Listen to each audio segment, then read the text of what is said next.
بسم الله الرحمن الرحیم. د شپږم فصل لومړی لیکچر ته ټول ستړي مشئ. دغه فصل به د مونږ لکه تیر فصل کې مې ویلي وو چې قوه او هغه چې دی حرکت دغه دوه فصله دي. یو پنځم فصل هم په همدې پسې مربوط وو.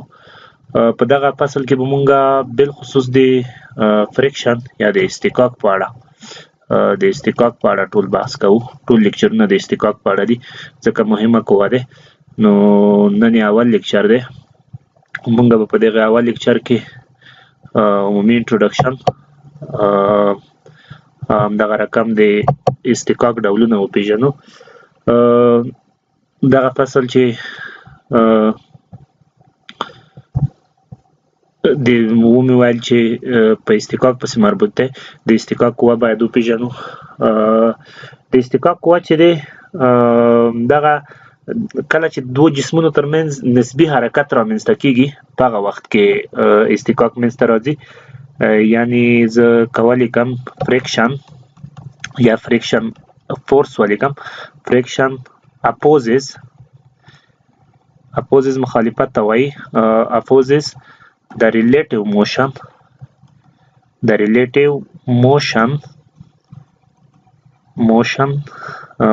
or tendency of relative tendency motion between two bodies which are in contact. د دوو قوو ترمنځ د دوو جسمونو ترمنځ چې هغه په تماس کې وي، هغه دوه جسمونه چې سره په تماس کې وي د هغوی ترمنځ د نسبي حرکت چې یا حرکت وي د دوی ترمنځ او یا حرکت شروع کېدونکی وي. ټینډنسي اف ریلیټیو موشن دا معنا چې حرکت نشته خو د حرکت نیت لري. په هغه وخت کې د دوه جسمونو ترمنځ کومه قوه پیدا کېږي هغې ته هغه وایي فریکشن فورس وایي. فریکشن فورس چې دی دا مماسي قوه دی یا ټنجنشیل فورس دی. ټنجنشیل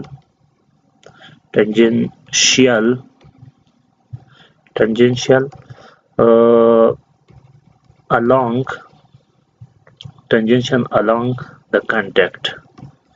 هغه د تماس په نقطه کې مماسي دی. جهت سره کم دی د مماس په نقطه کې د تماس په نقطه کې مماسي دی. مثلا دغلته یو جسم دی د A جسم او دا په یو بل جسم باندې ښودل شوی دی B جسم. زه دغه A جسم مخکې خواته د یوې قوې په واسطه کش کوم. یعنې A جسم ته د F قوه واردوم چې تر څو پورې په دغې خوا حرکت وکړي، دغې خوا ته حرکت وکړي. کله چې A جسم مخکې روان دی د B جسم چې د دې خواته ورګوري، فرض کړئ B جسم سا لرونکی جسم دی، د A جسم خواته ګوري، د A جسم مخکې روان دی. صحیح ده؟ A جسم مخکې روان دی نو B جسم نه پرېږدي چې دی مخکې لاړ شي. په ده باندې یوه قوه واردوي دغې خوا کې چې هغې ته فریکشن فورس یایي. فریکشن فورس مونږ دغې قوې ته د اصطکاک وایي چې د B جسم په A جسم واردوي. یا دغه قوه زه دا رقم هم خیالی شم چې د اصطکاک قوه F په A جسم باندې د B جسم د خوا نه FAB دا معنا چې اصطکاک قوه په A جسم باندې د B جسم د خوا نه. کله چې A جسم مخکې ځي A جسم چې دغې خواته ګوري، د B خواته ګوري، ای جسم چې مخکې روان دی دا فرض کړه چې ای جسم ولاړ دی په هغه حالت کې یعنی د مخ ته تلو په حالت کې دا داسې فکر وکړي چې دته د بي جسم داسې ښکاري چې بي جسم شاته روان دی صحیح دی یعنی بي جسم په هغه حالت کې چې ای مخکې روان دی ای چې سترګې ورته راوغړوي بي جسم شاته خواته په حرکت کې ورته ښکاري داسې ورته ښکاري لکه بي جسم چې شاته خواته حرکت کې دی لکه دا فکر وکړئ تاسې په ټرین کې سپاره یئ تاسو چې بیرون خلکو ته هغه سترګې وغړوئ داسې درته ښکاري لکه تا نه چې شاته روان وي نو کله چې ای د بي جسم خواته هغه شي سترګې راوغړوي دته داسې ښکاري لکه د بي جسم چې شاته روان وي په هغه حالت کې چې دا شاته روان وي دې خواته د ای جسم په دغه باندې په هغه کې یوه قوه واردوي په مماس کې هغې قوې ته د اصطکاک قوه وایي او هغې ته مونږه اف بي ای وایو چې جهت یې دغې خواته دی یعنې په بي جسم باندې د ای جسم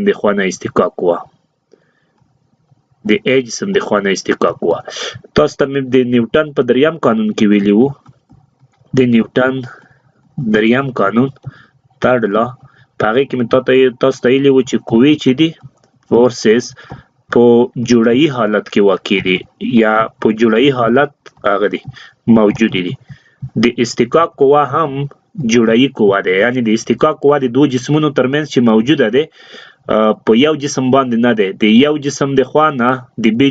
ای جسم د خوا نه په بي باندې موجوده ده او د بي جسم د خوا نه په ای باندې موجوده ده دا جوړایي قوې دي د اصطکاک قوه هم جوړایي قوې دي نو دوی هم په جوړایي شکل موجود دي صحیح ده د اصطکاک قوې په جوړایي یا پیر شکل موجود دي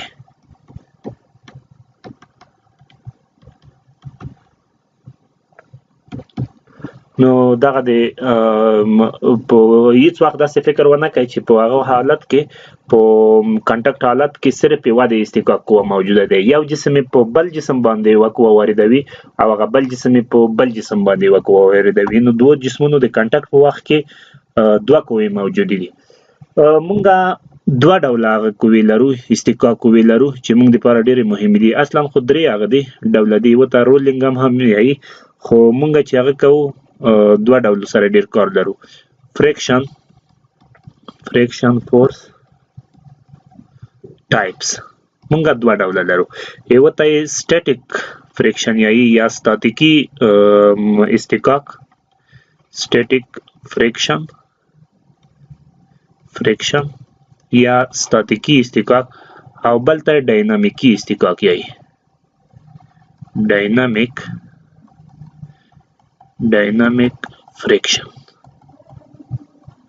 ډاینامیک فریکشن په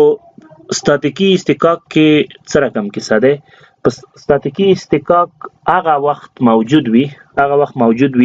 چې کله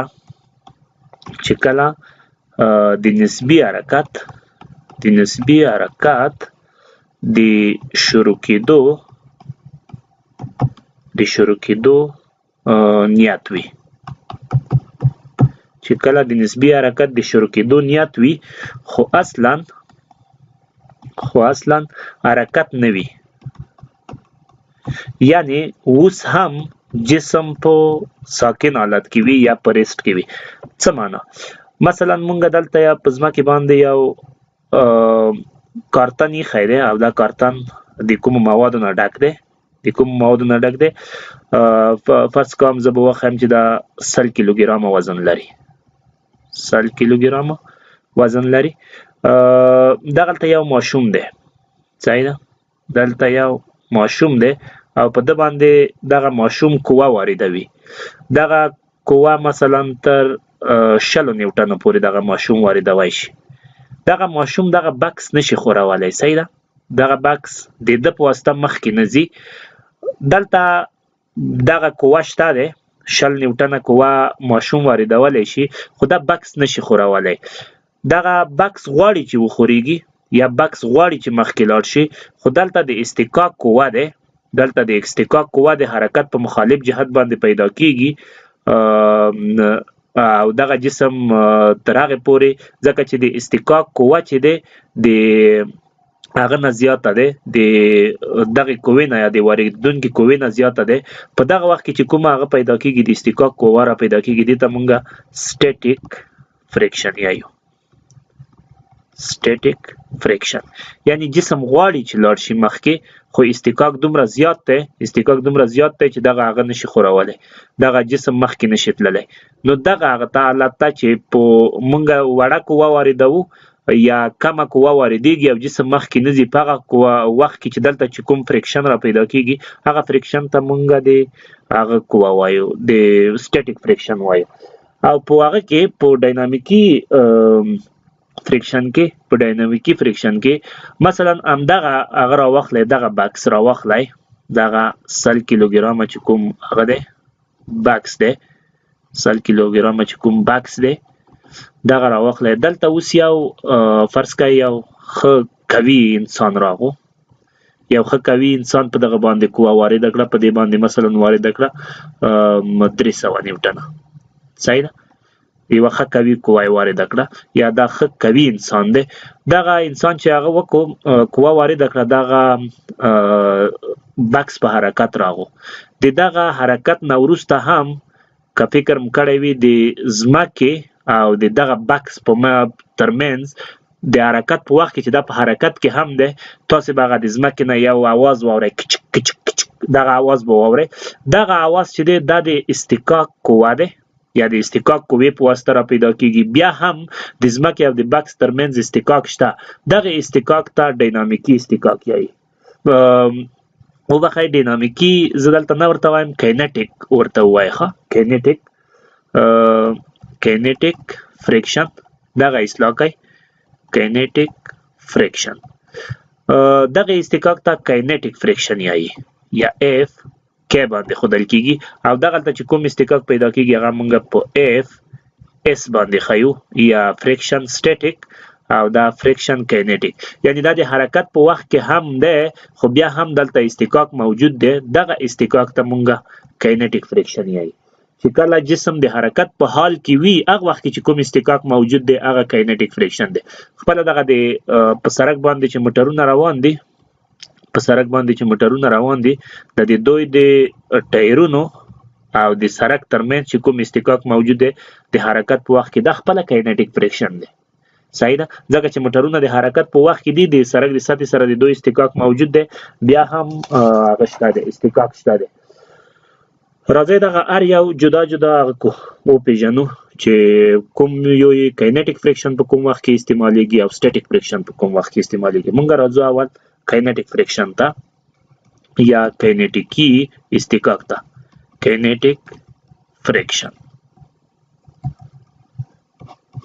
کینیټیک فریکشن څو هغه لري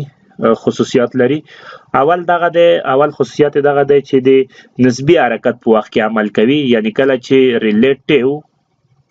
ریلیټیو موشن موجود وي دغه حرکت هغه کوي موجود وي ریلیټیو موشن چې وي یا نسبي حرکت چې وي د هغه په منځ کې د دوو جسمونو ترمنځ کې په هغه وخت کې کینیټیک فریکشن موجود وي دویم دا چې کینیټیک فریکشن ثابت دی کینیټیک فریکشن یا KF دا چې دی دا کانسټنټ دی کانسټنټ دا معنا چې دغه ثابت دی څه رقم چې که چېرته جسم حرکت کې دی دغه جسم حرکت کې دی مثلا زه به وښیم چې 1 متر پر سیکنډ د ده سرعت دی دلته کینیټیک فریکشن چې کوم موجود دی اف کې چې موجود دی په همغه اندازه دی که چېرته دغه سرعت مثلا 15 متر پر سیکنډ ته لوړ شي 15 متر پر سیکنډ ته هم لوړ شي د 1 متر پر سیکنډ نه بیا هم اف کې ثابت دی نو سرعت کار څومره هغه کوي بدلیږي ټیټیږي خو چې صرف په حرکت کې وي نوره که ټیټیږي که کېږي لوړیږي هغه ثابت دی کینیټیک فریکشن ثابت دی دریمه خبره پکې دا ده چې کینیټیک فریکشن سره کم پیدا کیږي کینیټیک فریکشن یو عمده خصوصیت دغه دی چې د نارمل قوې سره مستقیما متناسب دی مونږ که دغه د مستقیما متناسب که هغه د منځه وړو علامه د منځه وړو نو مونږ یو ضریب ور اضافه کوو نو لیکو چې کینیټیک فریکشن مساوي دی د میو کې ورته وایم ضرب ان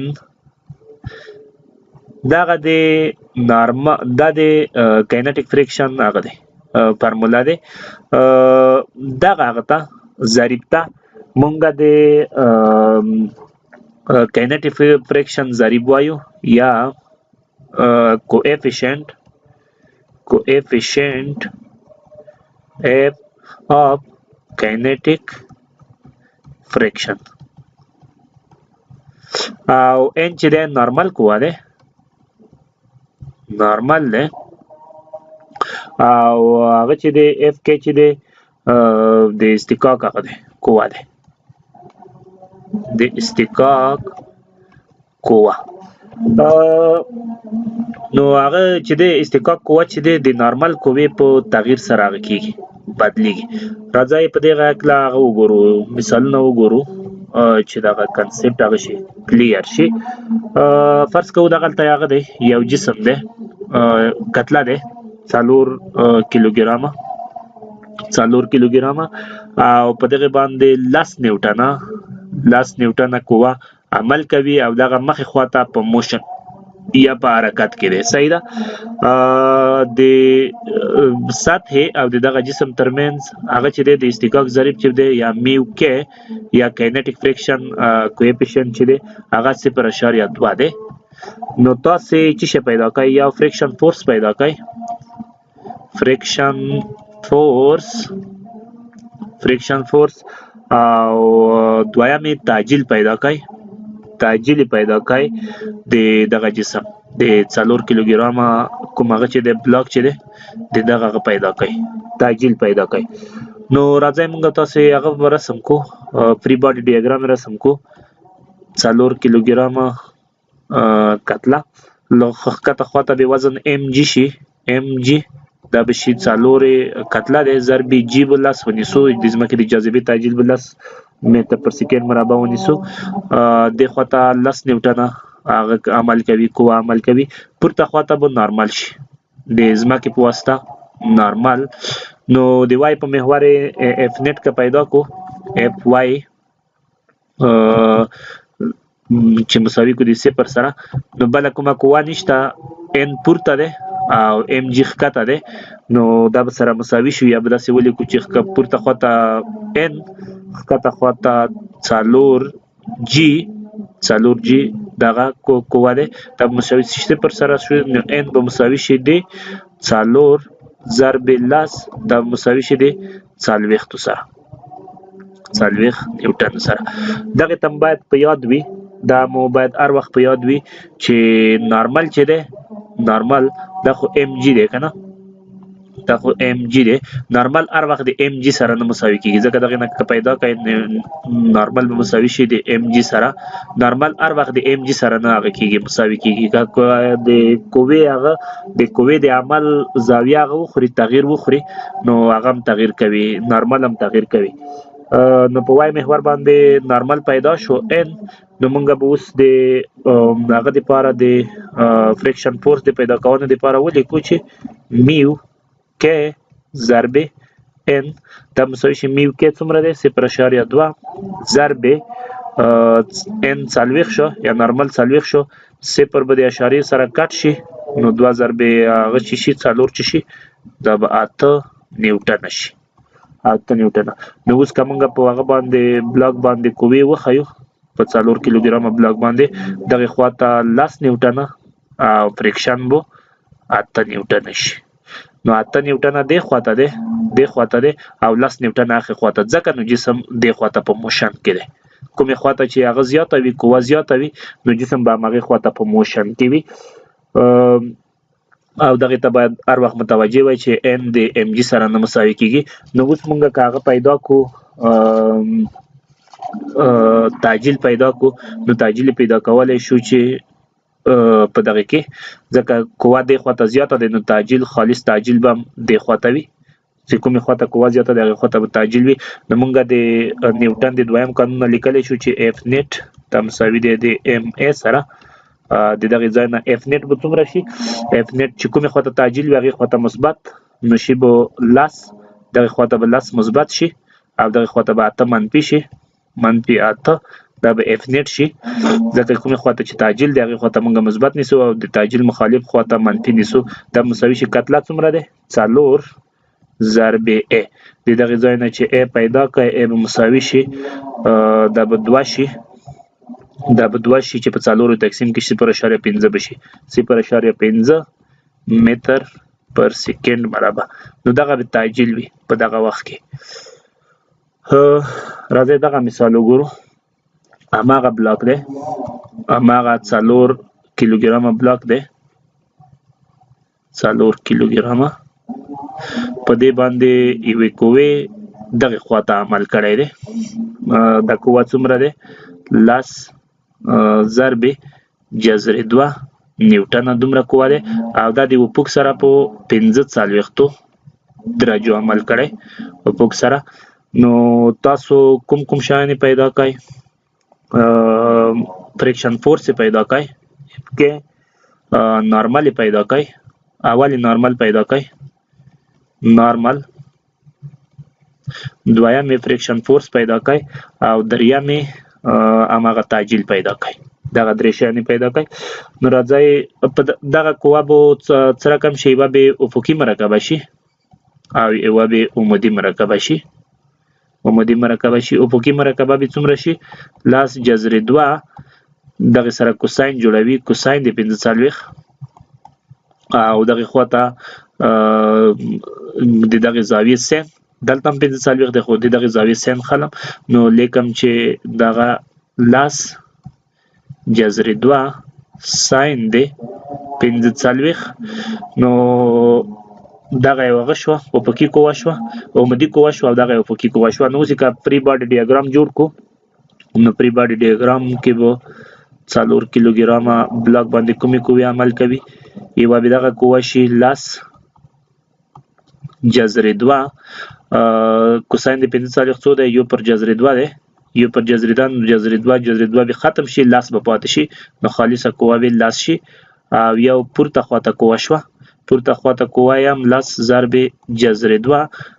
ساین د 45 هم یو پر جذر 2 دی. نو جذر 2 به کټ شي، پورته خواته به هم قوه 10 شي، ښکته خواته به د دې وزن شي ام جی 4 ضرب 10 بشي، جی بور سره ضرب شي ام جی سره. نو پورته خواته به نارمل شي، نارمل. نو دغه قوې به ورباندې عمل وکړي. اوس راځئ چې هغه پیدا کړو د وای په محور باندې هغه پیدا کړو، خالصې قوې پیدا کړو اف وای نیټ چې مساوي کړو 0 سره. نو پورته خواته کومه قوه ده ان، پورته خواته یوه ده قوه ده 10 بله دغه قوه ده 10 ښکته خواته 4 جی قوه ده یا 4 ضرب 10 دا قوه ده. دا مساوي شي د 0 سره د دغې نه چې هغه پیدا کړئ ان پیدا کړئ نو دا مساوي شي 4 جی به 40 شي، دغه 40 دی، دا به 40 شي، دغه خواته چې راولئ مثبت به شي او 10 به ترې منفي شي، دا مساوي شي د 13 سره، 13 نیوټن سره. نو ګورئ وګورئ ان مساوي کېږي 13 نیوټن، ان مساوي کېږي 13 نیوټنه. او ځکه مې وویل چې هر وخت ام جی نه کېږي، صحیح ده، هر وخت دې ته متوجه کېږئ چې نارمل قوه به ام جی وي. په دغه ځای کې ګوره ام جی خو 40 دی خو ام جی نه شوه، دلته ام جی نه کمه شوه 13 شوه ځکه چې قوې په زاویې باندې عمل کړی و. راځئ هغه پیدا کړو، فریکشن فورس پیدا کړو. دویمه برخه یې میو ضرب ان یا میو کې ضرب ان. میو کې څومره دی؟ میو کې دلته مونږ ته راکړی 0.3 ونیسئ، میو کې 0.3 نو 0.3 ضرب 13 صفر به دغه اشاریه سره کټ شي 3 ضرب 3 به 9 نیوټن شي. نو هغه قوه به